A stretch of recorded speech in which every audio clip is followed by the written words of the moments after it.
Je vous remercie. Merci Françoise Descamps-Cronier. Oui, merci Monsieur le Président.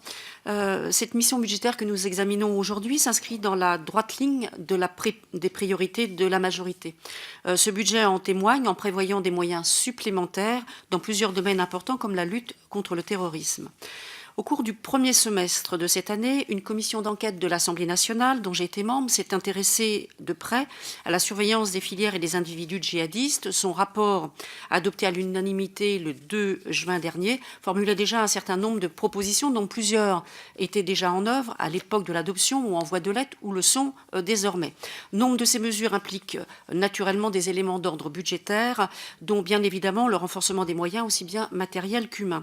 Monsieur le ministre, pouvez-vous nous indiquer les suites données particulièrement sur le plan budgétaire dans la mission sécurité aux propositions formulées par la commission d'enquête?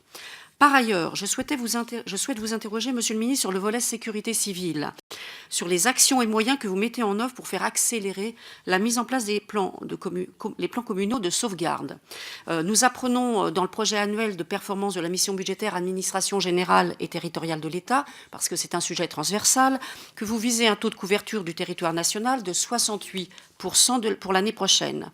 Dans un contexte où les risques naturels surviennent de plus en plus fréquemment et brutalement, il est d'intérêt public que nous nous approchions le plus vite possible d'une couverture quasi intégrale.